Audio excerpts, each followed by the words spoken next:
Victoire 3-1 du Barça. Mais tout ce qu'on va retenir, c'est ça. La victoire, les 3 points. Parce que dans le jeu, je suis inquiet pour le Barça. Honnêtement, je le dis honnêtement, je suis inquiet pour le Barça, quoi.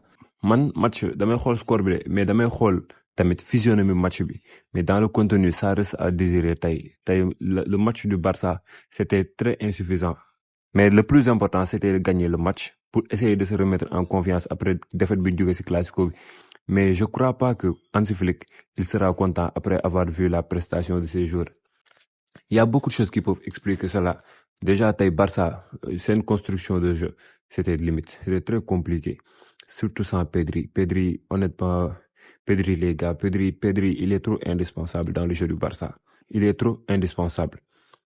Le Barça, on voyait que dans le jeu, c'était compliqué avec Pedri même. Mais sans Pedri, c'est pire. En fait, Barça, c'est une construction. Amna séquence yu bari yo xamanteni j'ai ça en tête.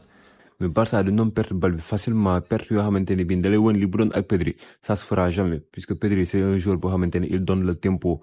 Day jox Barça ben maîtrise bo xamanteni. En plus, il a cette faculté à bonifier toute l'équipe. Mais sans lui, c'est très compliqué dans la construction du jeu. Après damay def ben arrêt bu ndaw ci individualité bu Barça yi. Rashford, son match, je vais pas me plaindre. Puisque Rashford, c'est un lieutenant, quoi. Joueur pour maintenir, joueur de complément, même si je pense que, bon, deful nank, dina mujjé nek titulaire. Bu équipe bi yépp complet, puisque il montre des choses très intéressantes. Mais awma ay attentes exagérées si Rashford, quoi. Moi, lim def, ça me suffit, quoi. Mais j'ai envie de m'arrêter sur la performance de Lamine Yamal. Yamal, je pense que Barça amna lu ñuy neub xawma. Yamal soit il est blessé du ko neub wala mu am jeune de continuer de football wala bok joueur bi mo xifatul. Parce que Yamal bini, ça n'a rien à voir avec Yamal bu daw. Yamal bu daw, il avait tellement faim, heure bu yoré bal, tu sentais qu'il avait envie de faire mal, chaque instant day provoquer.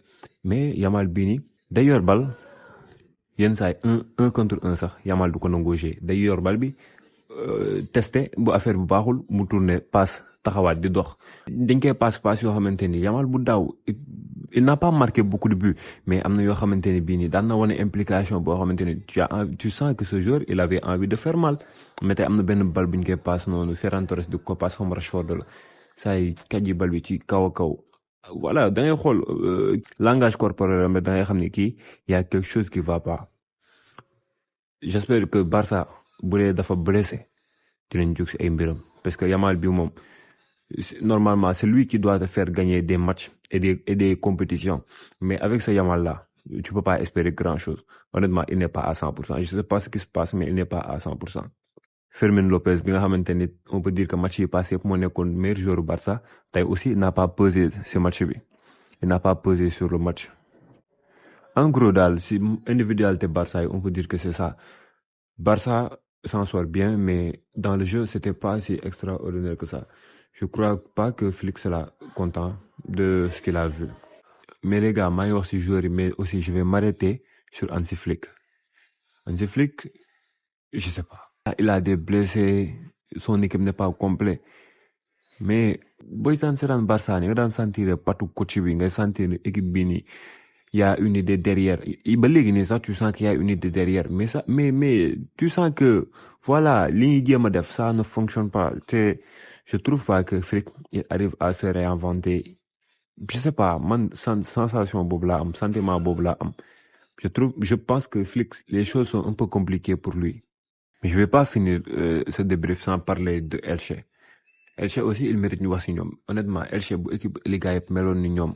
Championnat Espagne dina bokk ci championnat yi gën a neex ci football. Cette équipe, ils m'ont régalé tay. Ils ont perdu mais da nga naan leen bon courage quoi. Honnêtement, ils ont proposé du bon jeu. Ñëwuñu nekk di yàq match bi di gaañante wala ñëw poser bus bi taxaw di défendre dañoo ñëw imposer Barça football moom. Deuxième mi-temps bi sax booy xool possession daa mel ñoom ñoo ko ëppale Barça. C'est une vraie équipe de Liga boo xamante ni ils sont là pour jouer au football. Ça change des équipes comme Getafe équipe yi nga xamante ni football ñu bawuñu dañuy ñëw gaañante fexe ni ñu gratter benn 0-0 bref équipe yooyu yéen ma gën a xam daal mais Elche c'est vraiment une très belle équipe boo xamante ni ils ont une idée derrière ce qu'ils font voilà en gros c'est ça le Barça s'en sort bien Mais je trouve qu'il y a beaucoup d'axes d'amélioration. Voilà, moi personnellement, je retiens juste les 3 points.